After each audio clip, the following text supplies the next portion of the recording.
राधे राधे भक्तों, आप सभी का स्वागत है हमारे चैनल लाडली जी ब्लॉग में। और आज हम आपको कामिका एकादशी व्रत कथा सुनाएंगे। युधिष्ठिर बोले, हे भगवान, मैंने आषाढ़ मास के शुक्ल पक्ष की देवशयनी एकादशी का विस्तार पूर्वक वर्णन सुना है। अब आप मुझे श्रावण मास के कृष्ण पक्ष की एकादशी का विस्तार पूर्वक वर्णन सुनाइए। उस एकादशी का क्या नाम है तथा इसकी विधि क्या है। भगवान श्री कृष्ण बोले, हे राजन, मैं श्रावण मास के कृष्ण पक्ष की एकादशी कथा कहता हूँ, उसे ध्यानपूर्वक सुनो।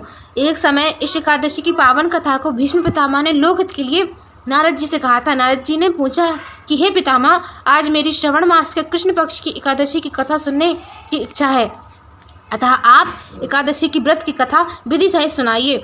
भीष्म पितामह नारद जी के वचनों को सुनकर बोले, हे नारद जी, आपने मुझसे अत्यंत सुंदर प्रश्न किया है, आप ध्यान लगाकर सुनिए। श्रावण मास के कृष्ण पक्ष की एकादशी का नाम कामिका है। इस एकादशी की कथा सुनने मात्र से वाजपेय यज्ञ का फल प्राप्त होता है। कामिका एकादशी के व्रत में शंख चक्र गदाधारी भगवान विष्णु की पूजा होती है। जो मनुष्य इस एकादशी को धूप दीप नैवेद्य आदि से भगवान विष्णु की पूजा करते हैं, उन्हें गंगा स्नान से ही बड़ा फल मिलता है। सूर्य ग्रहण, चंद्र ग्रहण, केदार, कुरुक्षेत्र में स्नान करने से जो फल मिलता है, वह पुण्य फल भगवान श्री विष्णु की पूजा करने से मिलता है। श्री भगवान विष्णु के पूजन का फल समुद्र और वन सहित पृथ्वी दान और सिंह राशि में गोदावरी नदी में स्नान करने के फल से भी अधिक होता है। व्यतिपात में गंडकी नदी में स्नान करने से जो फल मिलता है, वही फल भगवान विष्णु की पूजा करने से मिलता है। संसार में भगवान विष्णु की पूजा के फल सबसे अधिक है। भगवान विष्णु की पूजा का फल श्रावण मास के कृष्ण पक्ष की एकादशी के फल के बराबर है। अतः नियमित भक्ति पूर्वक भगवान की पूजा न बन सके तो श्रावण मास के कृष्ण पक्ष की कामिका एकादशी का व्रत अवश्य करना चाहिए। आभूषण युक्त बछड़ा सहित गोदान करने से जो फल मिलता है, वह फल कामिका एकादशी का व्रत करने से मिल जाता है।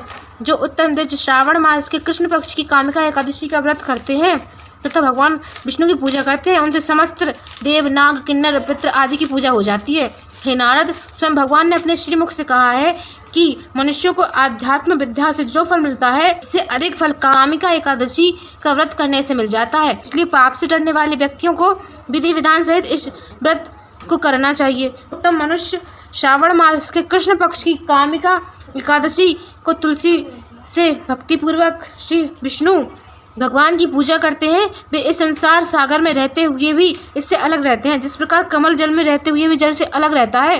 को करने से मनुष्य अंतिम समय में दुख और यमराज तथा नरक की यातना नहीं भोगता है। कामिका एकादशी के व्रत तथा रात्रि जागरण से मनुष्य को कोई योनि नहीं मिलती और अंत में वैकुंठ की प्राप्ति होती है। भगवान विष्णु की तुलसी दल से पूजा करने का फल 1 भार स्वर्ण और 4 भार चांदी के दान के फल के बराबर है। श्री विष्णु भगवान रत्न, मोती, मणि, आभूषण आदि की अपेक्षा तुलसी दल से अधिक प्रसन्न होते हैं। जो मनुष्य भगवान की तुलसी दल से पूजा करते हैं, उनके समस्त पाप नष्ट हो जाते हैं।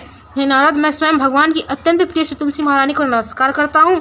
तुलसी जी के दर्शन मात्र से मनुष्य के समस्त पाप नष्ट हो जाते हैं और शरीर के स्पर्श मात्र से शरीर पवित्र हो जाता है। तुलसी जी को जल से स्नान कराने से मनुष्य के समस्त यातनाएं नष्ट हो जाती हैं। जो मनुष्य तुलसी जी को भक्तिपूर्वक भगवान विष्णु के चरण कमलों में अर्पित करते हैं, उससे संसार चक्र से मुक्ति मिलती है।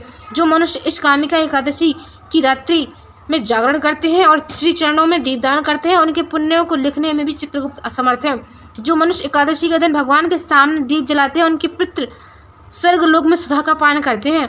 जो मनुष्य भगवान के सामने घी अथवा तेल का दीपक जलाते हैं, उनको सूर्य लोक में भी सहस्त्र दीपकों का प्रकाश मिलता है। इस व्रत के करने से ब्रह्म हत्या जैसे पाप भी नष्ट हो जाते हैं।